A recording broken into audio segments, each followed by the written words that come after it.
let's go to the Bible and let's read from the book of Esther. Esther chapter 4. So basahin lang natin ang ating teksto from verse 13 and 14. Sabi rito, then Mordecai told them to reply to Esther, do not imagine that you in the king's palace can escape any more than all the other Jews.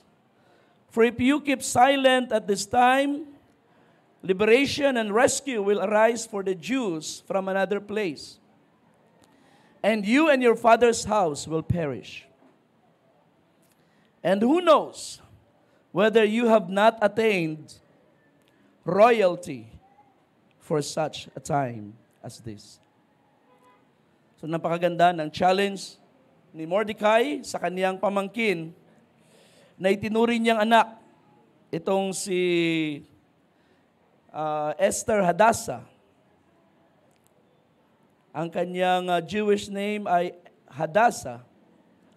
Binigyan siya ng isang pangalan para siya ay maging part ng society sa panahon ng dispersion. So binigyan siya ng isang foreign name na Esther, and Esther means star. So ang ating binasa is a challenge na binigay ni Mordecai sa kanyang pamangkin sapagkat may trouble na nangyayari sa palasyo ng Susa o yung Shushan Palace. At ito ay may nag-a-attempt na i-wipe out ang Jewish community sa pangunguna ng isang evil person na si Haman. Itong si Haman ay nagbayad pa sa treasury ng hari para lamang makuha niya ang support ng hari na gumawa ng isang decree,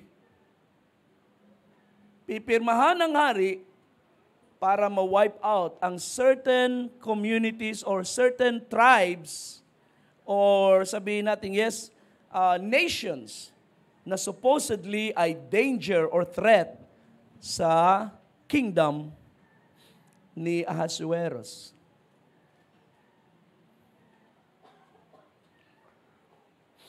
So ganun kasama itong si Haman at siya ay nagplano na ma-wipe out ang Jewish people. At itong si Mordecai, nang marinig niya ang news na meron ng date na itinakda para puksain ang Jewish people, siya ay nagsimulang umiyak at magpalahaw sa gitna ng yan ay tinatawag na court or parang outer court ng palace. Siya ay nagdamit ng saklot, pinunit niya kanyang damit at nagbihis ng saklot. At siya ay nagsimulang maglupasay at mag-iiyak sa kalagitnaan nung plaza na yon hanggang sa ito'y nakarating kay Esther. Ang storya ni Esther ay parang fairy tale, di ba? Lalo na kapag ito ay kinukwento sa mga bata, it's like a fairy tale na merong isang hindi kilalang babae na tahimik, nabubuhay ng simple, at siya ay naging candidate para sa replacement ng reyna ng palasyo. And then after isang taon ng preparation, nang dumating ang kanyang panahon para humarap sa hari, na in love ang hari sa kanyang kagandahan. At siya ang pinili na maging reyna. It's like fairy tale, subalit hindi iyon ang talagang plano ng Diyos. Ang pagiging reyna ni Esther sa palasyo ni Ahasuerus was not the plan. It was only a means.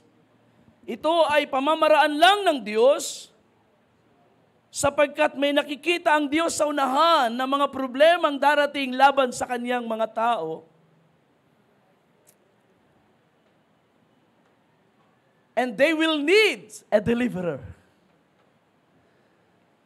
Ang binasa ko ang Book of Esther, at nireview ko ang storya ni Esther, I find out na kaya pala ang Book of Esther ay naging part ng Bible. Alam niyo ba ang controversy sa aklat na ito? Ito lang yung tanging aklat sa Bible na kahit isang beses hindi na-mention ang salitang Diyos. God was not even mentioned in the book. So how come na ito ay naging part ng inspired, ng sacred scriptures?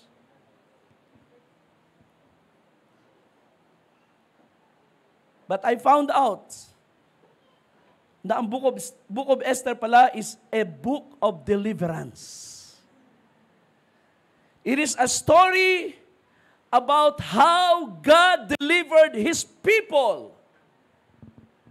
Hindi sa pamagitan ng mga judges. Remember, Samson, Gideon, and all those mighty men. Hindi sa pamagitan ng isang mighty leader, kundi sa pamamagitan ng isang dalaga o isang babae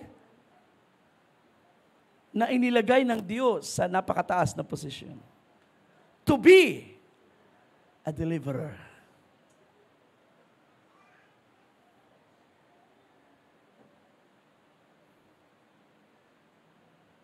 Sa panahon ni King Ahasuerus, marami mga Hudyo na nasa palace.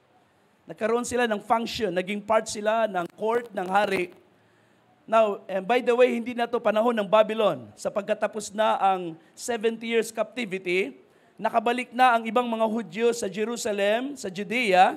Subalit maraming mga Hudyo, families ng mga Hudyo, ay pinili na nilang magstay sa tinatawag na diaspora, kung saan sila na-capture, na-establish ng kanilang mga family, mga business, so pinili na rin nila na mag-stay doon. Nang ang Babylonian Empire ay na-conquer ng Persia, si King Cyrus, so ang ibang mga Hudyo, nag-stay na lang doon sa Babylon, sa Susa, at sa iba-ibang mga part na yan. Kaya ang ibang mga Hudyo ay naging part na ng Persian court. May mga position na sila doon. Pero hindi sila ang ginamit ng Panginoon na maging deliverer. Isang babaeng hindi mo akalain na gagamitin ng Panginoon para sa ganitong malaking trabaho. That is why ang challenge ni Mordecai ay napakalaki. Sino nakakaalam? Baka ikaw, kaya ka nilagay ng Panginoon na maging reyna sa palasyong ito ay dahil sa panahon na ito. Sino mag-aakala na ito pala ang talagang dahilan kung bakit ikaw na isang babae na hindi kilala from an unknown family ay ilagay ng Panginoon sa trono, sa tabi ng hari, sapagkat mayroong lilitaw na kaaway ng bayan ng Diyos at ang kaaway na ito ay magiging maimpluwensya sa hari, bumubulong sa hari at kaya niyang paikutin sa kamay niya ang hari at makumbinsi sa mga plano niya. This will be a powerful enemy. And God placed a deliverer para i-counter ang gawa ng kaaway. Praise God. Kaya sabi ni Mordecai, sino mag-aakala? Sino nakakaisip? Who would have thought you were born for such a time as this?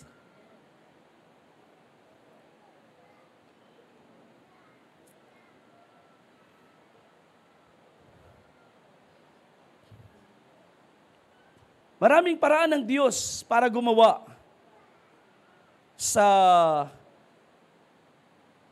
ibabaw ng lupa para sa pag-unlad, para sa pag-advance ng kanyang kaharian, para sa paglago ng ministry. Maraming paraan ng Diyos, hindi lamang mga preachers ang kayang gamitin ng Diyos. I want you to know this. Hindi lamang mga lalaki ang pwedeng gamitin ng Diyos. Of course, pagdating sa preaching, pagdating sa leadership, mayroong appointed na mga tao na sa bagay na yan. But it does not mean na ang mga kababaihan, ang mga ordinaries, ang mga hindi kilala, ang mga lalaki at babae na lagi lang nakaupo sa ating kalagitnaan na tila ba walang malaking function. Pero kayo pala ay inihahanda ng Panginoon para sa isang mahalagang panahon. And I believe, sa bawat isa sa inyo, God is going to use you in some way. Hindi lahat ng deliverer ay mga mighty men. Hindi lahat ng mga ginagamit ng Diyos ay mga prominent persons. Sometimes, the most ordinary ones ay pipiliin ng Panginoon for a specific time. Meron ako ikukwento sa inyo. Merong isang minister, this is actually a minister,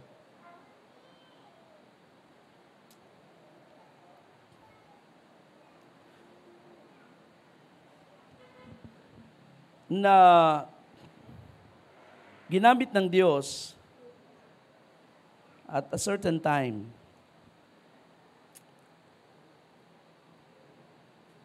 At matagal ko nang naririnig, actually nababasa ko ang ilang mga libro niya, pero hindi ko pa nabasa ang kanyang biography. Kahapon, the other day I think, I was watching a conversation sa YouTube. And then nag-come up ang storya niya sapagkat ang conversation is about the challenge sa ating panahon. Bagamat ito ay nasa setting ng Amerika, but I believe the same danger is going on and it is beginning to rise up kahit sa ating bansa. And the problem is about yung influence ng mga tao na gustong i-shut down ang truth. Because kung hindi kayo aware sa Amerika, something is happening sa society ng Amerika. Ang American society ay unti-unting nag-i-evolve into a socialist society, na kung saan ang mga nagsasalita o naninindigan sa conventional, sabihin natin sa established conventions or established truth na matagal nang pinapractice ng American society ay unti-unting pinapatahimik.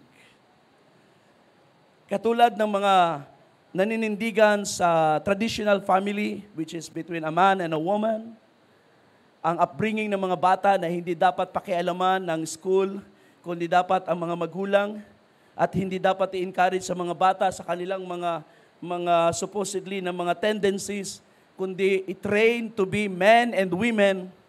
Ito ngayon ay pinapakialaman ng education system, pinapakailaman ng government, at tila yung mga magulang na dapat sila yung mayroong karapatan sa mga anak, sila ay pinapatahimik, nakukulong sila, nababan sila, at ang society na pinupush ngayon ay yung society na tolerant sa mga evil practices.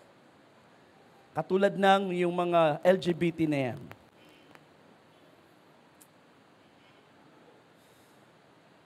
Alam niyo ba na sa Amerika marami mga states ngayon na ang mga magulang ay ina-undermine ng education system. Mga bagay na hindi dapat pang marinig ng mga bata at malaman ng mga bata ay itinuturo at nasa kanilang textbooks. At ang mga magulang ay naaalarma. And yet, ang government ay walang ginagawa. Sa halip, yung mga magulang na concern, sila yung pinapatahimik. Sa California,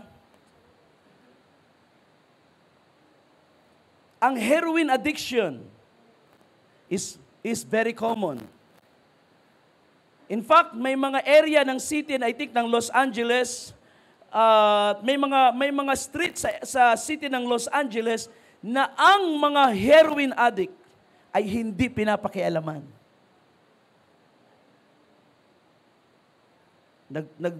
I-inject sila ng drugs sa kanilang katawan and the government is doing nothing. Yun ay itinuturing na karapatan nila.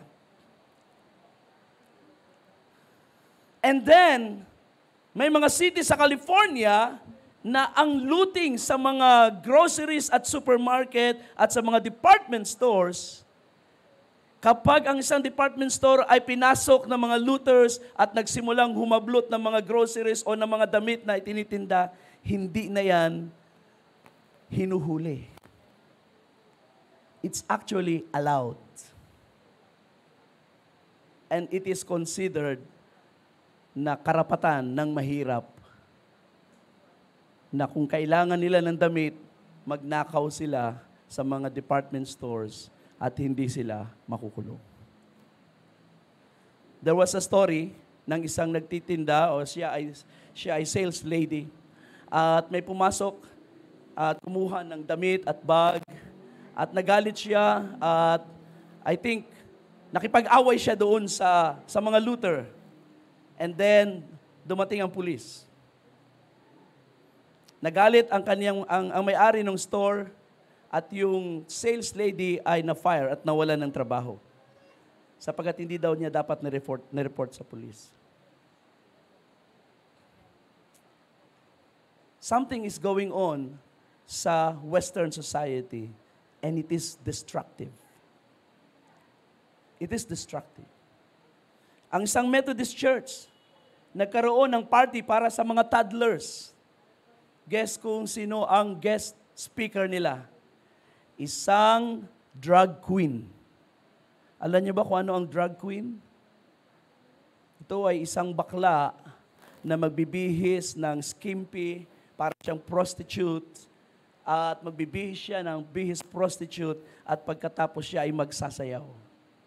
Yun ang guest speaker ng event ng isang Methodist Church para sa kanilang mga anak.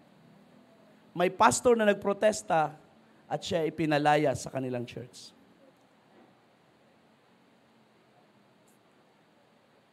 Maraming nangyayari. Ngayon, balik ako doon sa interview. The thing is, ang concern ng isang Christian, ang church ay nananahimik.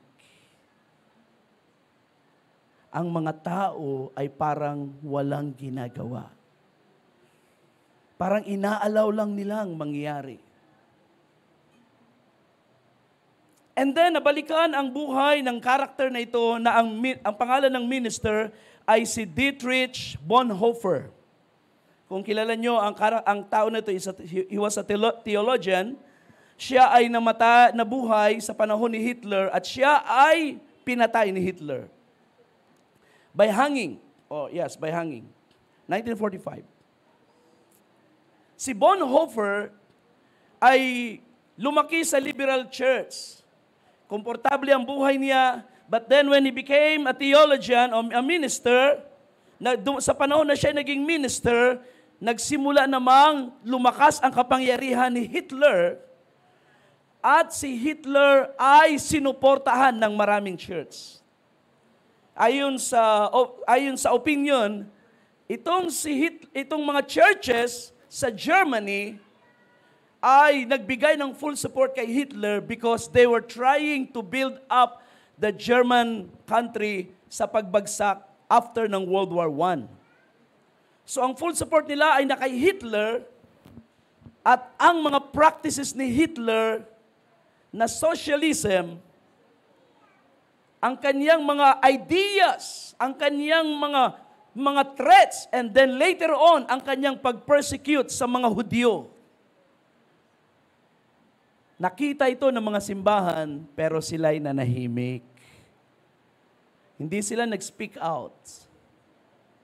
Dahil para sa kanila, they consider Hitler. I was amazed by this article. Sabi nila, they consider Hitler their savior. Hitler was thought to be a savior of the German people sa pagbagsak sa World War I. So nung siya naging presidente ng Germany, ay very supportive ang mga churches sa kanya. At nung siya nagsimulang mag-persecute ng mga Hudyo, nanahimik sila. Now, si Bonhoeffer ay nagkaroon siya ng ibang idea. Si Bonhoeffer, I think he was the only, not the only, pero siya yung naging boses ng mga taong opposed kay Hitler sa panahon na yun. He spoke against Hitler at siya ay nagtrabaho sa German Secret Service para maging double agent. Dahil ang German Secret Service kailangan ng secret agent mag-i-spy sa Amerika, mag-i-spy sa UK. So nag-apply siya, pero iba naman ang purpose niya. Ang purpose niya, mag-aakto siyang spy ni Hitler, pero gagamitin niya yung opportunity na yon para itakas ang mga Jewish families sa kamay ni Hitler. That was 1943 hanggang 1941, 1943, nahuli siya ni Hitler. Doon siya nagsimulang makulong hanggang sa siya ay pinatay 1945. The thing is, si Hitler ay naging threat sa German society. Hindi lamang laban sa German society, kundi maging sa mga Christians. Yung kanyang mga ideologies at yung kanyang mga practices, yung kanyang mga pamamaraan sa kanyang leadership was a threat to the people of God. And the sad thing is, the churches, they kept silent. They remained silent. They did not speak out. Maliban dito kay Dietrich Bonhoeffer. Binabasa ko ang kanyang biography, nangingilid ng luha ko dahil napaka-intense ng istorya kung paanong sa kabila na siya ay nagpapanggap na spy ni Hitler, ang ginagawa niya behind ay nililigtas niya ang mga Jewish families. Itinataka sa London, itinataka sa Amerika. At to think na siya ay minister of the gospel. Ngayon, sabi doon sa interview, the same thing is happening sa Amerika. Ang mga churches, nakikita nila ang threat, nakikita nila ang problems, nakikita nila ang mga issues sa paligid, nakikita nila na bumabangon ang mga ideas na sumisira sa principles, sa mga Christian principles. And the same thing is happening. Ang mga simbahan, supposedly, sila yung nagsasalita. Pero nananahimik sila. Nagkaroon ako ng realization sa bagay nito, mga kapatid. Bagamat hindi natin ito nakikita pang lubos sa ating bansa. Pero ang ating bansa, we are heavily influenced by Western society. In fact, may mga ministers sa ating bansa na nagkakasal na ng same sex. Even ang Catholic, may mga Catholic priest na nagkakasal ng same sex. At sa ating mga communities, sa mga Filipino communities, acceptable na ang LGBTQ. Right? Acceptable na yan. Ang ating mga anak, I am hearing stories sa buhay ng ating mga anak na nasa sa school, na kapag sila ay inoobserbahan, kinukonsider sila na, tinuturuan sila at ini-encourage sila na mag-express ng ibang gender other than being male or female.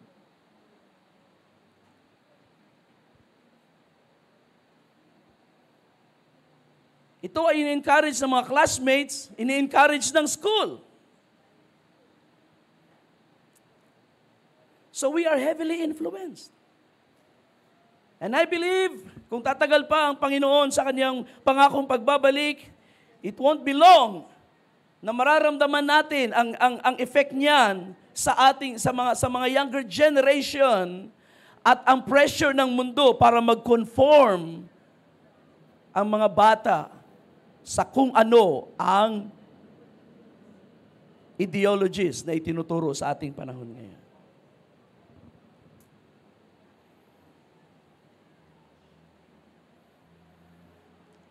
May mga simbahan sa Pilipinas na nagkakasal na ng same sex. May mga simbahan na nag-ordain na hindi lamang ng babae, kundi ng mga homosexual, ng mga gay ministers. May mga simbahan na tinatanggap na ang ganitong practices sa loob ng congregations nila. At hindi yan maliliit na simbahan. Malalaking mga simbahan yan. Kung hindi natin kayang maiwasan ang influence ng sabihin nating evangelical songs, yung mga inaawit, marami tayong mga songs na kinuha natin sa Calvary Chapel, kinuha natin sa Hillsong, kinuha natin sa Elevation Church. These ministries, malalaki ito mga kapatid, hindi natin nararamdaman. Pag tayo ay pumipili ng mga awit, we are singing songs na galing sa mga simbahan na ito. And these churches ay heavily influenced ng society.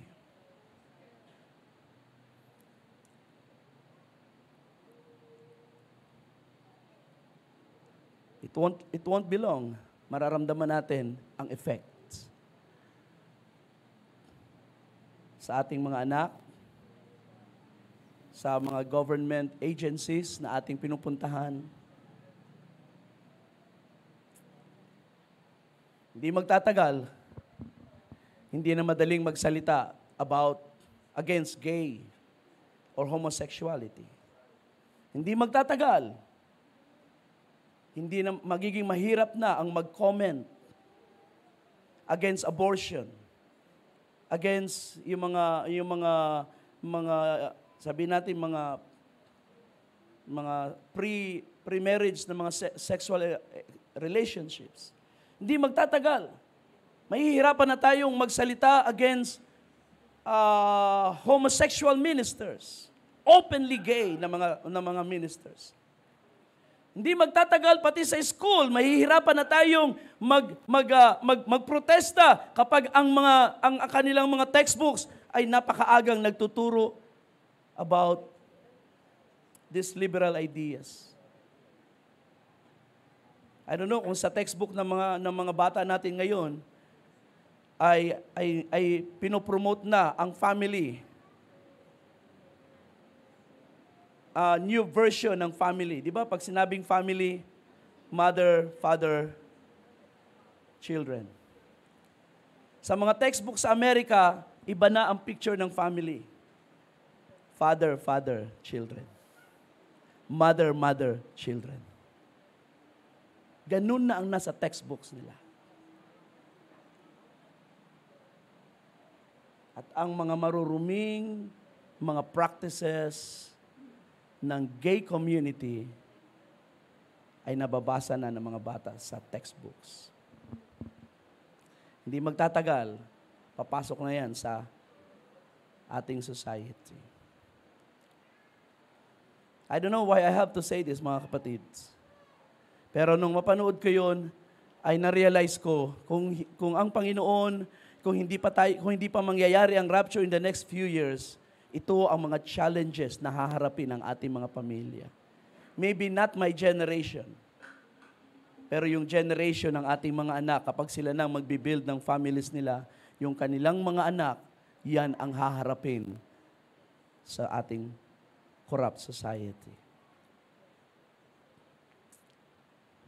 Well, what's the point in the story, mga kapatid? I feel like I am the Mordecai na gustong i-challenge si Esther na huwag manahimik.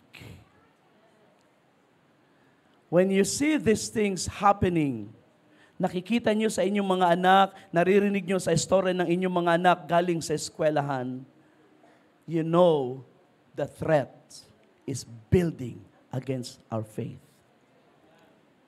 Against the Christian faith. Maari ngayon, mahina pa ang influence, pero it won't take long. Sapagkat may kaaway ang church, si Haman. And itong si Haman, he is willing to pay the government para mangyari yung kanilang mga gusto. Para makuha ang consent ng mga government leaders. Nakikita niyo ba yung mga senador natin sa panahon ngayon? Especially sa mga nagdaang taon, maraming mga matatanda. Kaya ang law of divorce ay hindi na ipapasa sa Senado. Pero kapag ang Senado nawala na yung mga matatanda na yan at ang mga senador na ngayon ay mga younger generation na, huwag kayong magtaka na maipasa ang divorce law in the next 10 years. Sapagkat si Haman ay determinado na sirain ang buhay ng mga Kristiyano. Sirain ang buhay ng ating mga anak. Haman is determined to destroy God's people. Hindi siya matutulog hanggat hindi niya ma-accomplish ang bagay na ito. But by God's grace, alam ko na kung ano ang magiging outcome ng istorya. Hindi si Haman magtatagumpay. Ang Diyos ang magtatagumpay. Sapagkat sa istorya, yung ano tawag dyan? Yung lugar ng pagbibitinan na inihanda niya para kay Mordecai, siya ang isinabit doon. And I believe yan din ang gagawin ng Panginoon sa kasamaan sa ating panahon. But, God wants His people to speak up. Gusto ng Panginoon na ang kanyang Esther sa panahon na ito ay huwag manahimik. Huwag kayong manahimik kapag ang inyong mga anak ay nag-uuwi ng istorya na may mga influence sa kanilang eskwelahan, may mga unti-unting itinuturo sa kanila. Don't keep silence! Sapagkat naniniwala ko, you were born for this time. Kayo ay pinalitaw ng Panginoon, nilagay tayo ng Panginoon sa tamang kalagayan para i-counter ang gawa ng kaaway. Amen. Wala namang ibang gagamitin ng Panginoon, kundi ang kanyang bayan. Kaya ilalagay niya sa tamang posisyon ng kanyang mga anak upang pagdating ng panahon, ang kaaway ay magugulat na meron siyang, na hindi siya basta-basta makaka-advance sapagkat may ipinosisyon na ang Panginoon na magbabantay at magre-resist sa pag-advance ng mga pamamaraan ng Diablo. At yun ay ang kanyang mga anak, ang mga anak ng Diyos. Pero kailangan natin itong ma-recognize. I feel like I am the Mordecai. Pero kailangan niyong ma-recognize kayo yung Esther sa panahon na ito. At hindi kayo pwedeng manahimik. Alam niyo si Esther, balikan natin ang story ni Esther, di ba? Si Esther ay natakot. Sabi niya, alam mo ba kung gaano kabigat yung ipapagawa mo? Dahil sabi ni Mordecai, kausapin mo ang hari. Magprotesta ka doon at sabihin mo sa mahal na hari, nanganganib ang mga kababayan. Sabi ni Esther, hindi yan madali. Walang pwedeng pumasok basta-basta sa harapan ng hari, maliban na, pinatawag niya. At kapag mayroong gumawa ng ahas ng ganitong pamamaraan, ay pwedeng patayin. Talagang papatayin. That's the law. Doon ngayon nagsalita si Mordecai. Anong ating gagawin? Wala namang ibang pwedeng makalapit sa hari. Ikaw na yung pinakamalapit. And who will know perhaps you were born for such a time as this. Kaya pala, nung panahon na yun, na naghanap ng candidates para maging kapalit ni Reyna Vashti, bigla akong nakapag-decide na isama ka doon sa mga candidates. I didn't know kung ano magiging outcome ng mga sitwasyon na yun. Pero ngayon, naging Reyna ka. Maybe, ito yung talagang plano ng Diyos. Nilagay ka niya sa trono for this very time. Oh, napakabigat ng challenge kay Esther. Anong ginawa ni Esther? Sabi niya, okay, I will not say yes or no, pero magfa-fasting ako ng 3 days, and then I will make the decision. After 3 days, nagpadala siya ng mensahe kay Mordecai. Haharap ako sa hari. If I perish, I perish. Kung ako'y mamamatay, dahil mangangahas akong humarap sa hari, at ang batas, pag hindi nagustuhan ng hari ang mukha nung lumapit, patay. Unless nalugod ang hari at iabot ang setro, yung scepter, then ma-spare ang kanyang buhay. I don't know kung anong gagawin ng hari. Kung mamamatay ako, then so be it. Tinanggap ni Esther ang challenge. And of course, alam natin ang istorya. Pagharap niya sa hari, hindi nagalit ang hari. Lalong nagliwanag ang mukha ng hari. At nalugod siya, inabot ang setro kay Esther. Ibig sabihin, she was welcome. And then nagsimula siyang mag-request. Hanggang sa na-identify ang kaaway at gumawa ng paraan ng hari. Mga kapatid, yun ang nais ng Panginoon na gawin ng kanyang mga anak sa panahon na ito. Huwag nating isipin na wala tayong pakialam sa society. Unless tayo ay sa bundok lang nakatira.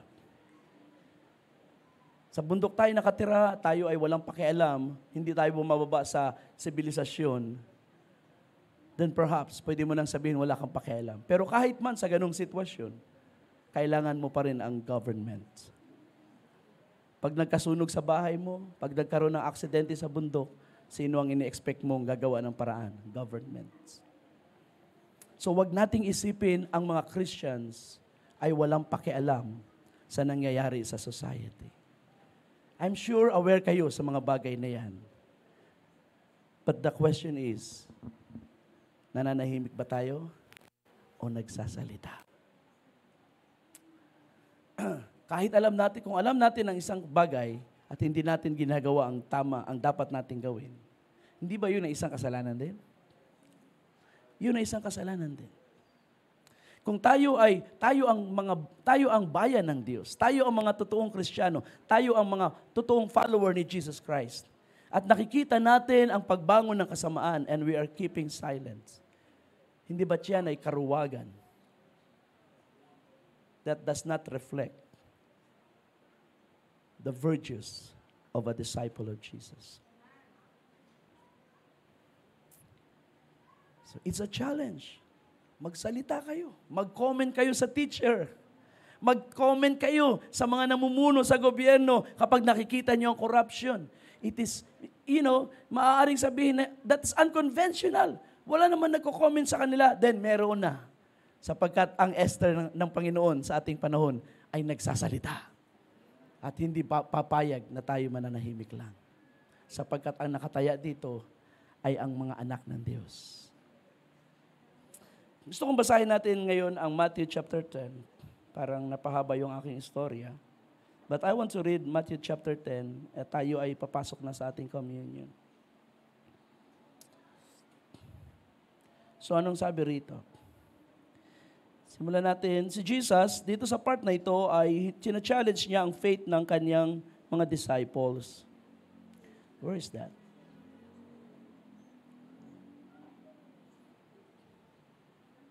So, hinahamon ni Jesus ang faith ng kanyang mga disciples.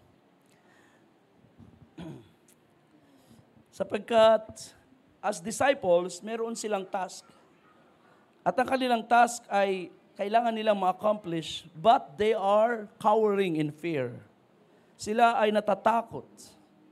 Sabi dito sa verse 24, a disciple is not above his teacher, nor a slave above his master. It is enough for the disciple that he may become like his teacher, and the slave like his master. If they have called the head of the house Beelzebul, how much more will they insult the members of the household? So do not fear them. So pinapakita ni Jesus ang buhay ng disciple ay ganito. Kung ano yung ginagawa sa master, gagawin sa inyo. Kung ano yung pag-mistreat nila sa master, ganun din ang pag-mistreat nila sa iyo. So you cannot be a disciple of Christ and then hindi nag-expect na ikaw ay imi-mistreat ng mga taong galit kay Kristo. Okay? Alam natin ang society in general ay nasa influence ng diablo. And they're generally against the truth. Kaya kung ikaw ay tumatayo sa truth, kung paano si Jesus ay tumayo sa truth, then he was mistreated, you will be mistreated. Okay? At sabi ni Jesus, huwag kayo matakot. For there is nothing concealed that will not be revealed, or hidden that will not be known. What I tell you in the darkness, tell in the light, and what you hear whispered in your ear, proclaim on the housetops. So ito ay trabaho ng mga disipulo ni Jesus. May mga bagay akong tinuturo sa inyo. Huwag niyo yang itago. Yung mga tinuturo ko sa inyo ay sabihin ninyo sa liwanag. Yung mga naririnig ninyo na ibinubulong sa inyong tainga ay inyong i-announce, i-proclaim sa mga housetops. Sa ibabaw, sa bubong. Sa panahon nila kasi ang mga bubong ay naaakyat talaga at yun ay flat. Proclaim on the housetops. And do not be afraid of those who kill the body but are unable to kill the soul, but rather fear him who is able to destroy both soul and body in hell. So in-address ni Jesus ang fear ng mga disciples niya. Natatakot silang magsalita sapagkat sino ba naman sila? Ordinary na mga Hudyo. And then pag nagsalita sila against leaders, nagsalita sila against Jewish leaders, especially mga priests, mga Pharisees, naturally may danger sa bagay na yon.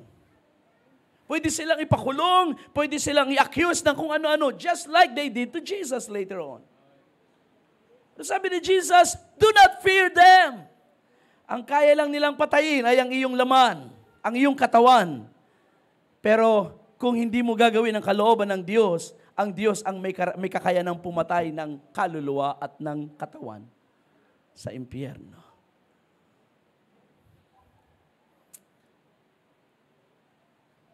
So inaayos ng Panginoon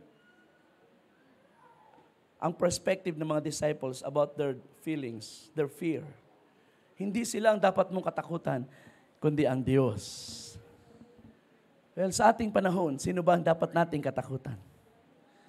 Kung ang school, kung ang education system ay nagsasalita at unti-unti nag-i-introduce ng mga bagay na alam nating mali, mananahimik ba tayo sa takot? Or we will speak out? Well, tayo ang mga follower ni Jesus sa ating panahon. At tayo ng Panginoon na tayo manahimik. Gusto ng Panginoon na tayo ay magsalita against the evil in this society. Because it will affect us eventually. Again, sabi ni Jesus, are 2 sparrows not sold for an assarion, and yet not one of them will fall to the ground apart from your Father? Even the hairs of your head are all counted. So do not fear. You are more valuable than a great number of sparrows. Therefore, everyone who confesses me before people, I will also confess him before my Father who is in heaven. And whoever denies me before people, I will also deny him before my Father who is in heaven. Ito ang challenge ng Panginoon sa ating mga buhay ngayon. Just like sa panahon ni Esther. God is telling us, kayo ay binild up ng Panginoon for that time. Hindi niyo ba nare-recognize, hindi niyo ba nare-realize kung bakit para sa inyong manggagawa sa church dito sa ating gawain, I am very concerned sa pag-establish ng ating pananampalataya. Madali lang mag-preach ng mga sermon na pampa-good vibes. Patatawanin ko kayo, entertain ko kayo from this pulpit, and then kikilitiin natin ang ating mga damdamin, o kaya ay itatouch natin ang mga emotion ng mga tao so that they will cry, at tayo naman ay magkaroon tayo ng feel good na mga karanasan sa church. Pero ang nais ko ay ma-build up tayo sa understanding of the truth. I am not after feel-good experiences. Sapagkat naniniwala ko kapag naunawaan natin ang truth, yan ang magiging foundation ng ating paglilingkod sa Diyos. Yan ang magiging stepping stone natin ng ating pagsamba sa Diyos. Hindi ba napakababaw ng pagsamba kung ikaw ay umaawit sa Panginoon sapagkat yun ba minamanipulate ang ating emotion? By saying, mabuti ang Diyos, God is for you, hindi ka iwanan ng Panginoon, without touching the issues na posible nagiging hindrance sa pagkilos ng Panginoon sa ating mga buhay.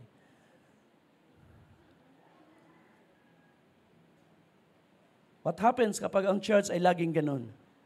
Mga feel-good experiences, laging ang ina-address ay ang mga nararamdaman natin. Yes? Uwi tayo nakangiti. Oh, naramdaman ko ang presence ng Panginoon. But that's not really the presence of God. You only feel good. Pero hindi na-establish ang iyong pananampalataya because you did not learn anything. Pero naniniwala ko na ang tunay na pagsamba, ang tunay na pagpupuri, ito ay founded sa true understanding. I have been there in your place. I was a young people. Naranasan ko ang maging binata at naranasan ko ma-expose sa mga preachers na alam ko na marunong mag-manipulate from the pulpit para ang mga tao ay ma-stir ang kanilang mga emotions. At naranasan ko rin ang ma-stir up ng truth sa aking upuan na kapag ang preacher ay nagsasalita ng truth, I cannot help kundi sumigaw, praise God. Naniniwala ko yun ang nais ng Panginoon. We praise Him because we understand. We worship Him because we understand Him. Hallelujah. Kaya nga, one time sasabihin ko sa ating mga MC at song leader, well, sabihin ko na ngayon siguro. Kailangan din nating bawas-bawasan yung laging manawagan. Sumigaw tayo ng praise the Lord. Sabi natin amen. Because sometimes na-obserbahan ko ang mga tao na praise the Lord na lang kapag na-require na ng MC o ng song leader. I believe ang pagpupuri sa Panginoon ay hindi kailangang isolicit sa inyo. Magpuri naman kayo sa Panginoon. Mag-amen naman kayo. It should come from your heart. Totoo na may responsibility ang preacher o ang song leader ng MC to speak truth sa ating harapan para ma-stir up ang ating mga puso. Pero dapat meron din tayong kusa. Meron din tayong personal na pag-push ng ating sarili to give praise to God. Hindi lang yung pag sinabi ng MC, song leader, magpuri naman tayo, palakpak naman tayo, saka lang tayo nagpapalakpak. We should be responding. We should be interacting. No, this is conversation. Laging sinasabi ng MC, tayo ay tumayo at makikinig tayo ngayon sa pagtuturo ng salita ng Panginoon. Pero nagsasalita na ang Panginoon, walang nagre-respond sa Panginoon. Kailangan pang isolicit ang amen. Kasi mga kapatid, I believe ang ating church, ang gawain natin, ay ini-establish ng Panginoon sa truth. Para hindi tayo maging Katulad ng mga damo na nahahapay ng mga hangin. Sabi ng Ephesians chapter 4, kundi tayo ay established kay Kristo. Hindi yung pag may narinig tayong aral, sige, tanggapin natin yan. Hanggang sa nai-split ang church, nadi-divide ang mga ministers. Paano kung biglang meron akong ma-invite na preacher dito, out of goodwill, ay makapagsalita? Of course, malaman ninyo parang medyo questionable yung character niya. Pero sa iba, baka hindi nila kilala. At biglang may tinuturong isang bagay. Naalala ko yung kwento ni Pastor Joel, fellowship sa isang lugar. I think sa Masbate rin yun. Merong minister na na-invite at nag-preach, nagturo ng 2 Panginoon. Nagulat yung pastor ng host church sapagkat bago natapos ang fellowship, yung isang elder niya nagparibaptize. Dahil may tinanggap na panibagong belief. At yun namang nag-introduce ng bagong belief, hindi na nakipag-usap sa pastor, diretso nang binautismuhan yung elder. Without asking for consent or clarifying the situation. Hindi ba napakagulo ng ganung bagay?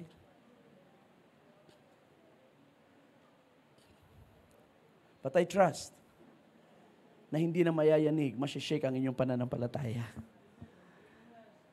Na in case may mga taong kailangang tumayo sa ating harapan, out of goodwill, ay binibigyan natin ng pagkakataon at makarinig kayo ng mga strange things, mga bagong mga bagay, hindi na kayo masyasyak at biglang masusway ang ating belief, ang ating foundation. That's why we need to grow in understanding. Kailangan lumagpas tayo sa panahon na ang ating mga Bible studies, ang ating mga home Bible studies or mga sharing or mga group meetings ay hindi na nakadepende sa isang tao para mangyari. Kailangan tayong dumating sa panahon na ang mga lalaki sa iglesyang ito ay kayang mag-step up at mag-lead ng gawain, prayer meeting, group meeting, community service, kayang mag-lead ng gawain ng Panginoon without the presence of your pastor. Because I believe you are doing a good thing. To lead the church, to lead families sa gawain ng Panginoon, it is a good thing. It doesn't need consent from me. Unless questionably ang character ng magtatayong leader.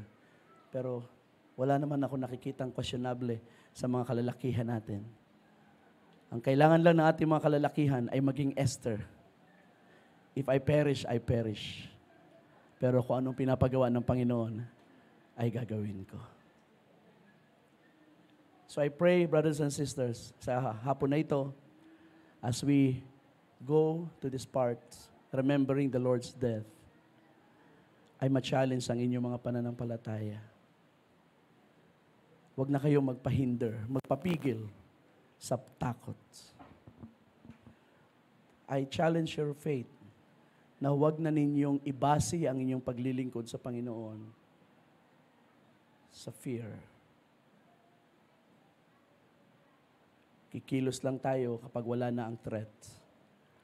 Kapag nandyan ang threat, mag-step up ang inyong faith. Humakbang kayo sa pananampalataya. God is with you. Kasama mo ang Panginoon. Si Jesus din nag-promise sa kanyang mga disciples, di ba? Sabi niya, huwag kayong matakot kung kayo'y kakalad ka rin na at dadalhin sa mga mahistrado at kayo ay uobligahing mag-confess ng anumang bagay sa panahon na yun at mag-investigate sa inyong pananampalataya. Ang aking Ama sa langit maglalagay ng karunungan sa iyo. At sa oras na yan, ituturo ng Diyos sa iyo kung anong dapat mong sabihin. Hindi ba napakagandang promise nun? Hindi niya sinabing, pupuntahan kita ron, natutulungan kita. Sabi niya, nandun na mismo ang katulong mo. The Holy Spirit is with you. The Helper will be with you. And He will teach you what to speak. Pero kailangan mo mag-speak. Kailangan mo maging Esther sa panahon na ito. Praise the Lord. Salamat sa Diyos, sa Kanyang kabutihan, sa atin mga kapatid. Hindi ko napahabayan ng aking sasabihin. But I believe God is trying to challenge our faith on this matter. So tayo ay magsitayong lahat. Hallelujah. At gusto kong request sa mga deacons natin na dalhin ng communion bread at ang communion wine sa ating harapan. Let's prepare to sing a song.